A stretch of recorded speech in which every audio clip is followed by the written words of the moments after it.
In Gaza, the controversial new aid organisation working in the territory has postponed the reopening of its facilities. The Gaza Humanitarian Foundation, which is backed by the US and Israel, closed its aid distribution centres on Wednesday after a series of incidents during which dozens of Palestinians were shot dead trying to access them. The United Nations and other aid organisations continue to press Israel to allow them into Gaza to deliver aid, which they say have been sitting on the border ready to go in. While at the same time, the US has vetoed a UN Security Council draft resolution calling for an unconditional and permanent ceasefire in Gaza. A lot to discuss. We can talk to Hussein Haridi, Egyptian ambassador and former assistant foreign minister for Egypt. Sir, welcome. We've just been speaking to a representative for UNICEF who says that this Gaza Humanitarian Foundation just does not meet humanitarian principles that provide proper and dignified aid distribution. What is your assessment of this new foundation? Well, I get the suspension of the activities of this organization, the American organization, proves, madam, that the United States, the American administration, is working with the Israeli government.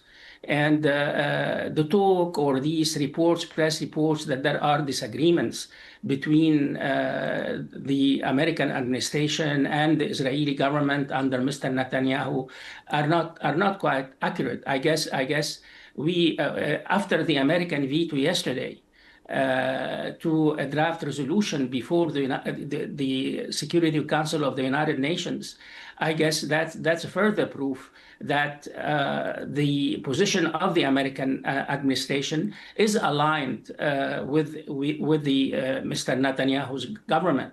So the suspension of the activities of this American aid organization is understandable in the context of what I have just said. The United States yesterday, by vetoing, exercising its veto power to this draft resolution, has proven that it's complicit in what Israel is doing in the Gaza Strip. And if you allow me, madam, the draft resolution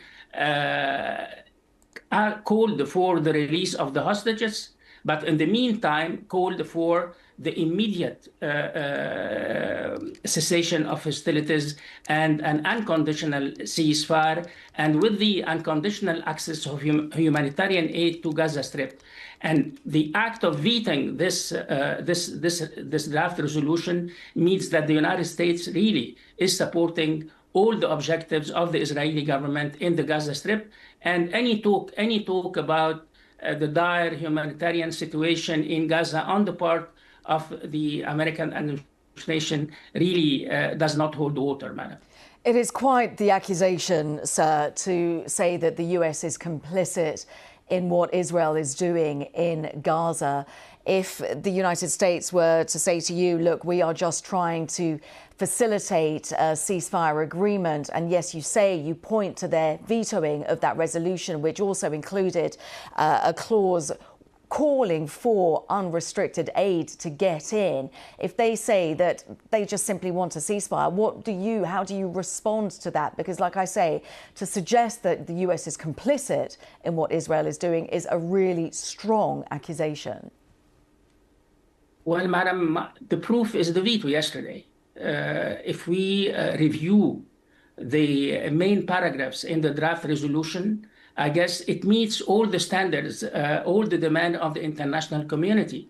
And Mr. Marco Rubio, the United States Secretary of State, defending the veto, said yes, from the American point of view, it was counterproductive. And I don't see how such a draft resolution with the main paragraphs, as I explained them, could be counterproductive. I am personally speaking, I guess the objectives, when the United States is speaking about a ceasefire, it wants the ceasefire to be applied according to conditions of Israel.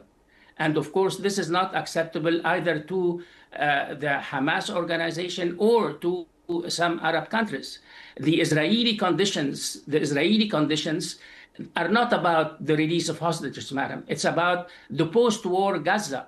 So when I say that the United States is complicit in what Israel is doing in the Gaza Strip, that's what I mean, that there is an identity of views between Washington and Israel on how and on what condition, under what conditions this ceasefire could obtain.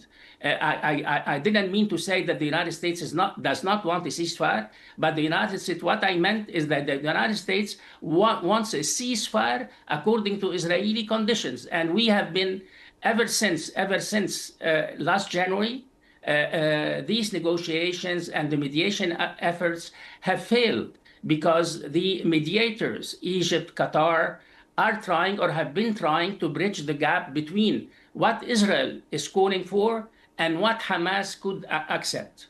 The US ambassador to the UN was saying that they would not support any measure that fails to condemn Hamas and does not call for Hamas to disarm and leave Gaza, arguably something that Israel is also calling for. Sir, I just wonder, because Egypt and Qatar have been instrumental in trying to move forward on some form of ceasefire, help us to understand where we are with those negotiations. Well, apparently, madam, that these two countries are still exercising their efforts, but we are waiting for the results. The results would be a complete ceasefire, the release of the hostages. The numbers will be, of course, negotiated between the Israelis and the Hamas, and then the unfettered delivery, unconditional delivery of humanitarian assistance. I can't understand, madam. I can't understand on purely humanitarian grounds. How can any country, and in this case a great power, justifies its refusal, its rejection of a United Nations Security Council resolution calling for unconditional delivery of human assistance, because this draft resolutions has failed to condemn the Hamas attacks of October 7th, 2023.